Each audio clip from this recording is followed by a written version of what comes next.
부드러운 카리스마, 소통과 화합의 리더십을 앞세워 국민의 마음을 얻어 장미 대선의 주역이 된 제19대 대통령 문재인. 거제도 소년에서 대통령이 되기까지 그의 인생 역정을 만나보자.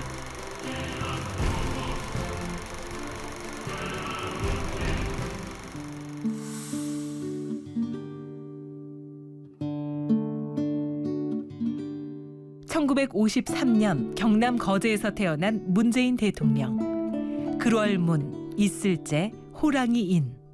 문무를 겸비한 호랑이, 즉 장군을 뜻하는 이름이다. 문재인 대통령은 한국 전쟁으로 인해 고향을 떠나야만 했던 실향민의 아들이다. 그의 부모님은 1950년 12월 흥남 철수 때 함경남도 흥남의 문씨 집성촌 소란마을을 떠나 다른 피난민들과 함께 메러디스 빅토리호를 타고 거제도로 오게 된다. 그의 부친은 머지않아 고향으로 돌아갈 것이라 예상해 피난 당시 가진 것 없이 생면부지의 땅으로 왔고, 예상과는 다르게 남은 생을 남한에서 보내야 했다. 연고도 지인도 없는 타향의 삶은 가난으로 이어질 수밖에 없었다. 가난도 아팠지만 분단과 전쟁 때문에 아버지가 당신의 삶을 잃은 것이 늘 가슴 아팠다. 어린 그에게 가난은 엄혹한 현실 그 자체였다.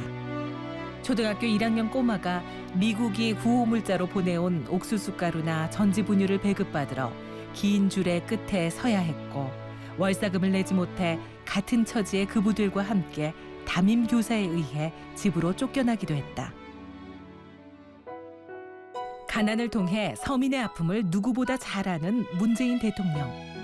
하지만 그는 가난에 좌절하거나 포기하지 않고 스스로를 단련시켜왔다.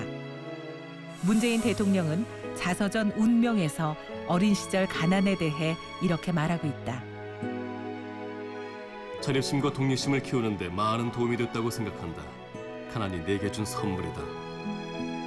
돈이라는 게 별로 중요한 게 아니다라는 지금의 내 가치관은 오히려 가난 때문에 내 속에 자리 잡은 것이다. 아마도 가난을 버티게 한 나의 자존심이었을지 모르겠다. 그런 가치관은 살아오는 동안 큰 도움이 되었다.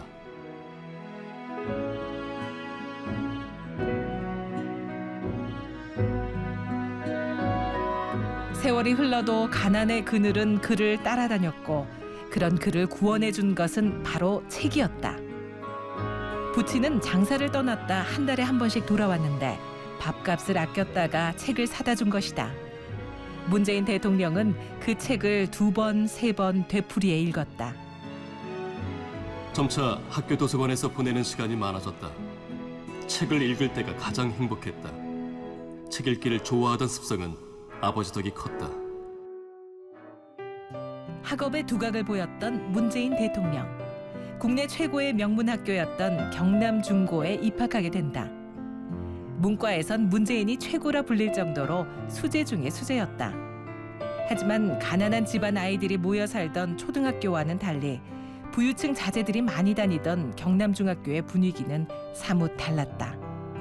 문재인 대통령은 태어나 처음으로 경제적 불평등이 주는 세상의 불공평함을 깨닫게 된다. 이때 심한 방황을 하며 고등학교 정학을 4차례나 당했고 서울대 입시에도 실패하고 만다.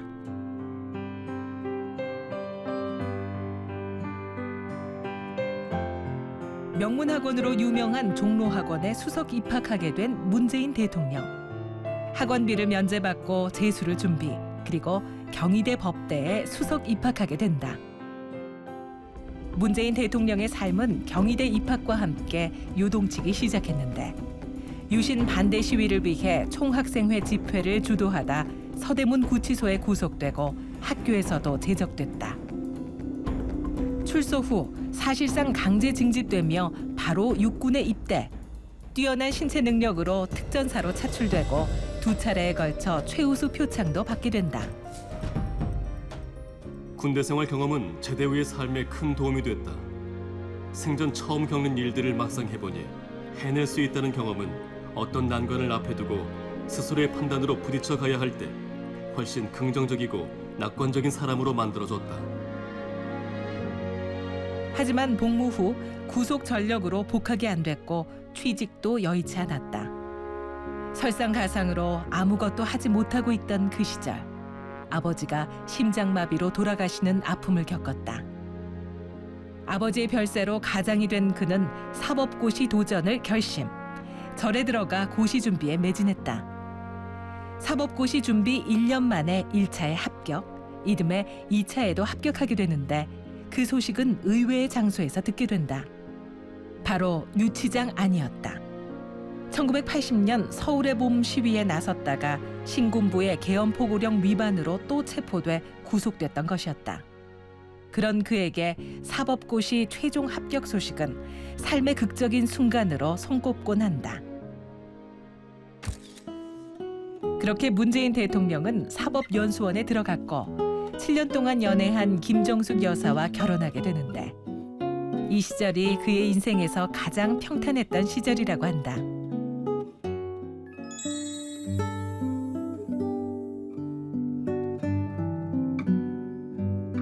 그리고 문재인 대통령은 1982년 사법연수원을 차석으로 졸업하면서 인생 2막을 맞이한다. 그는 사법연수원을 졸업하며 판사를 지향했으나 학창시절 시위 전력 때문에 판사 임용에서 탈락했다.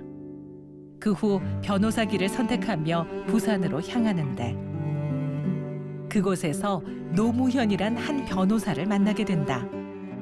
그의 자서전에도 나오는 운명의 시작이었다. 이 만남의 시작으로 두 사람은 평생의 동지로 함께하게 된다. 먼저 노무현 변호사와 함께 노동인권사건 변호를 주로 맡으며 85년에 부산 민주시민협의회를 창립, 87년에는 6월 항쟁의 주역이 된 부산 민주헌법쟁취 국민운동본부를 만들어 상임집행위원을 맡았다. 처음부터 인권 변호사의 길을 걸으려고 작정했던 것은 아니었다. 그러나 우리를 찾아오는 사건은 피하지 않았고 그들의 말에 공감하면서 열심히 변론했다. 그는 노무현 변호사와 함께한 6월 항쟁의 기억을 살아온 동안 가장 보람찬 일이었다고 자서전 운명을 통해 회고했다. 그렇게 변호사의 길을 묵묵히 가던 도중 변호사 노무현이 대통령 노무현이 되면서 청와대 민정수석에 오르게 된다.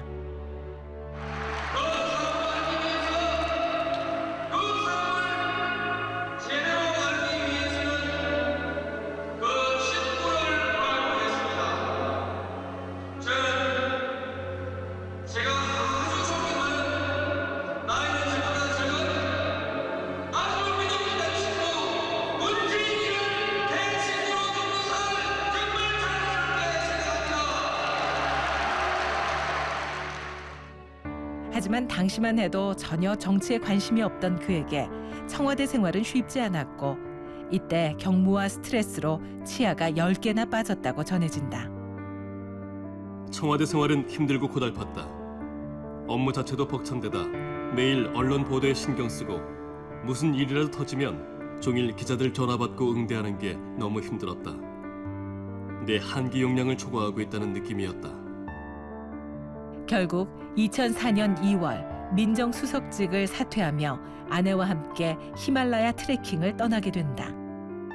하지만 트레킹 도중 노무현 전 대통령이 탄핵되고 그 소식을 들은 문재인 대통령은 곧장 달려와 변호를 맡게 된다. 그 결과 노무현 전 대통령의 탄핵 기각. 그는 다시 참여정부 마지막 해인 2007년 비서실장을 맡으며 노 전 대통령 퇴임까지 함께하게 된다. 그 후 청와대를 떠나 경남 양산에 머물게 된 문재인 대통령.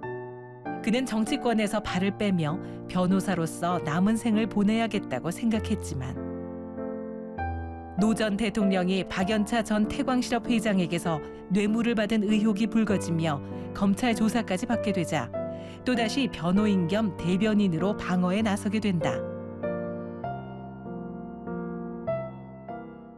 그 과정에서 노무현 전 대통령이 서거하게 되고 이때부터 문재인 대통령은 정권 교체라는 대의 명분 속에서 야권 대통합 과정에 뛰어들며 정치에 다시 발을 내딛게 된다. 운명 같은 것이 나를 지금의 자리로 이끌어온 것 같다. 노무현 변호사를 만나고 지금에 이르게 된 것도 마치 정해진 것처럼 느껴진다.